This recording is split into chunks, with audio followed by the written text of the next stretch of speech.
Bismillahirrahmanirrahim. Assalamualaikum warahmatullahi wabarakatuh. Alhamdulillah, salatan wa salaman ala rasulillah, la nabiyya ba'dah. Sahabat pecinta Al-Quran yang dirahmati oleh Allah subhanahu wa ta'ala, pendukung channel Tahsinul Quran dan Doa yang dirahmati oleh Allah subhanahu wa ta'ala, semoga senantiasa kita selalu dalam keadaan sehat walafiat, diberikan kemudahan dan kelancaran oleh Allah dalam menjalankan ibadah puasa dan diterima ibadah puasa kita di sisi Allah Subhanahu wa taala. Amin ya rabbal alamin. Sahabat pecinta Al-Qur'an, pada malam yang berbahagia ini kita akan membahas tentang hal yang masih sering kita bahas, yang sudah pernah kita bahas. Karena ini masih banyak pertanyaan terjadi, maka pada video kali ini kita jawab kembali tentang masalah surah Al-Fatihah yang di sini ada tanda waqaf lam, yaitu adamul waqfi, tapi orang mewakafnya. Nah, saat Anda melihat Al-Qur'an ini mungkin pasti bingung, ya. Nah, kenapa kok di situ ada ayat? Padahal di situ kan kalau Al-Qur'an lain kan tanda waqaf lam, masa di situ ada ayat? Nah, ini Al-Quran Qiraah Ibnu Umar, riwayat Asusi, ya. Yang perawinya Asusi. Jadi Al-Quran ini juga 7 ayat, akan tetapi bismillahnya itu tidak dikira sebagai ayat pertama, akan tetapi dikira ayat pertama itu di sini. Baik. Jadi kita akan membahas tentang masalah wakaf yang ada di alaihim. Orang menanyakan ke saya itu, Ustadz, ini kan alaihimnya adamul waqfi. Nah, ini kan alaihim, adamul waqfi, tanda wakaf ini. Tapi kenapa para imam-imam berhenti bacaan di sini? Saat orang membaca imam, misalnya Syekh Sudes kan, beliau membaca Shiratal ladzina an'amta alaihim ghairil maghdubi alaihim waladdallin.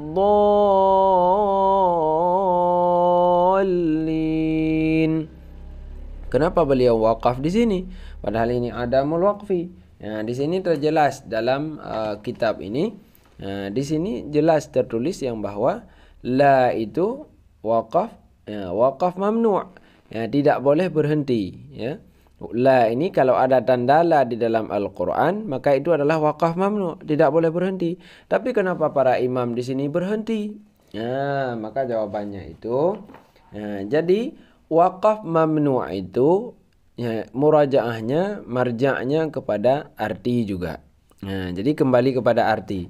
Kenapa di sini orang imam-imam mewakafkan?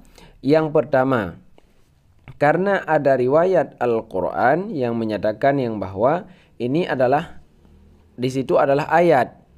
Di sini bukan wakaf, akan tapi ayat. Maka di situ terjadi khilaf. Sangat terjadi khilaf. Orang kadang-kadang mengambil kepada khilaf yang ini, maka mewakaf. Tapi kalau kita mengambil jalur yang riwayat Hafaz, maka tidak boleh wakaf di sini. Tapi karena khilaf, jadi ada yang wakaf dan ada yang tidak. Jadi kalau kita membaca riwayat Hafaz, ini tidak wakaf, tidak boleh wakaf. Seperti yang barusan saya tampilkan, yaitu wakaf mamnu', ini tidak boleh wakaf. Harus kita baca a'udzubillahi minasyaitonir rajim.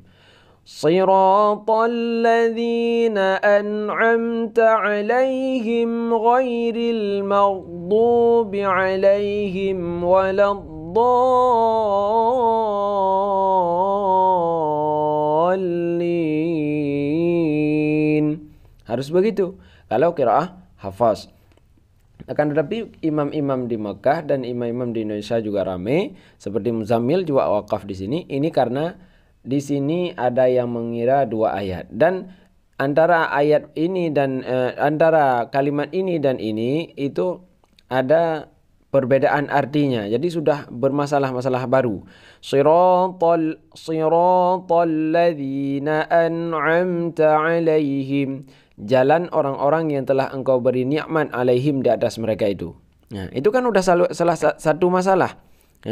Selanjutnya ghairil maghdubi 'alaihim waladdallin, bukan orang-orang ataupun jalan orang-orang yang engkau marah wahai Allah alaihim di atas mereka itu, dan bukan jalan orang-orang yang sesat. Jadi beda antara di sini dan di sini. Di sini meminta jalan nikmat, di sini menolak jalan orang-orang yang marah.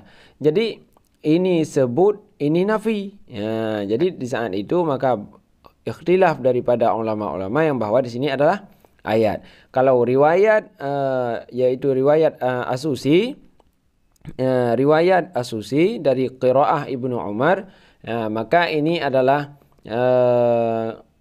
di sini adalah ayat, bukan waqaf mamnu'. Jadi saat membaca, makanya orang Arab itu kebanyakan tidak membaca bismillah. Kenapa? Karena mereka kalau membaca bismillah sir ya, karena mereka mengambil yang bahwa ini adalah ayat pertama, bukan di bismillahnya. Kalau qiraah Hafs, bismillahnya yang ayat pertama, sedangkan di sini bukan ayat. Itu terjadi khilaf seperti itu, makanya ada yang wakaf dan ada yang tidak wakaf. Ustadz, artinya beda enggak? Tidak beda, sama juga. Cuma itu ikhtilaf pendapat. Jadi dalam ikhtilaf itu Rasulullah juga mengajarkan demikian. Al-Quran yang turun kepada Rasulullah yang saya pelajari dari Dr. Safwan, beliau itu ahli qiraah. Al-Quran yang turun kepada Rasulullah itu ada lebih banyak cara membacanya. Jibril mengajarkan juga. Artinya apa beda? Tidak beda. Nah, di sini ada yang baca misalnya Shiratal ladzina an'amta 'alaihim ghairil maghdubi 'alaihim waladdallin. Kalau kita lihat Al-Qur'an lain, ada yang 'alaihum tertulis. Beda enggak artinya, Ustaz? Tidak. Maka dalam ikhtilaf pendapat itu jadi bisa mengamalkan, akan tetapi kita harus belajar dulu. Ya. Jadi yang menanyakan kenapa ada yang wakaf di sini, itulah sebabnya. Karena di situ ada yang mengatakan yang bahwa itu adalah ayat. Karena ini kamil makna, makna kamil makna, sempurna makna. Yang tidak boleh wakaf itu kalau tidak sempurna makna. Wakaf mamnu' ini boleh wakaf yang pertama di akhir ayat, yang kedua jika sempurna makna. Jadi kita harus memahami dulu. Ya. Wakaf mamnu' bisa diwakaf jika terdapat di akhir ayat, dan jika kita tahu di situ telah sempurna maknanya jika kita wakaf. Telah sempurna masalahnya. Ya, seperti di sini. Shiratal ladzina an'amta 'alaihim ghairil maghdubi 'alaihim waladdallin. Ya, kalau kita lihat Al-Qur'an lain nanti lain lagi. Ya, maka dalam hal demikian jangan menyalahkan orang saat wakaf di sini. Jadi mungkin kita belum tahu apa yang orang lain tahu. Kita juga belum sedalam apa yang orang lain memperdalamkan. Jadi kalau ada yang berlainan dengan Anda saat membaca Al-Quran, itu tabayun dulu. Tanyakan dulu kenapa harus seperti ini.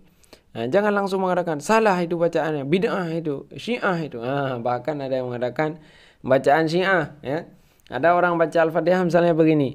Alhamdulillahi Rabbil Alamin Ar-Rahmanir Rahim Maliki Yaumiddin. Ini tidak panjang. Ya, kalau qiraah Asusi. Ya, jadi jangan langsung kita katakan bid'ah itu salah itu. Jangan. Ya, pelajari dulu, tabayun dulu dan tanya dulu. Ya. Iyyaka na'budu wa iyyaka nasta'in. Ihdinas siratal mustaqim. Siratal ladzina an'amta 'alaihim. Nah, di sini ayat. Nah, kalau Al-Qur'an kita tidak ayat di sini. Ghairil maghdubi 'alaihim waladdallin. Nah, jadi 7 Al-Qur'an itu yang saya punya 7 Al-Qur'an di sini. Nah, beda-beda semua. Nah, ya. Kita lihat Al-Qur'an di sini. Ini beda, ini sama juga. Di sini yang bedanya di mana? Di sini juga demikian. Nah, misalnya ini bedanya di mana? Ini sama sih. Bismillahirrahmanirrahim. Nah, ini ayat pertama. Alhamdulillahi Rabbil Alamin. Ar-Rahmanir-Rahim. Maliki Yawmiddin. Iyyaka na'budu wa iyyaka nasta'in. Ihdinas siratal mustaqim. Siratal ladzina an'amta 'alaihim ghairil maghdubi 'alaihim waladdallin. Ini sama. Kita lihat Quran lain lagi. Bagaimana? Jadi perbedaan pendapat itu jangan dijadikan masalah. Jadi asal belajar, makanya kita harus terus-terusan belajar. Ini lain lagi. Ini alaihum bahkan. Siratal ladzina an'amta 'alaihim ghairil maghdubi 'alaihim waladdallin. Ya, alaihum. Jadi banyak cara membaca Al-Fatihah itu dengan berbeda qiraah dan berbeda pendapat.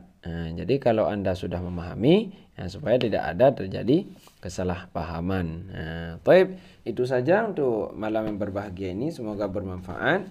Jadi saat mendengar ada orang wakaf, jangan menyalahkan lagi. Ya. Itu adalah penjelasannya. Taib, kita tutup dengan hamdalah dan waqafaratul majlis. Alhamdulillahirabbil alamin. Subhanakallahumma wa bihamdika asyhadu an la ilaha illa anta astaghfiruka wa atubu ilaik. Assalamualaikum warahmatullahi wabarakatuh.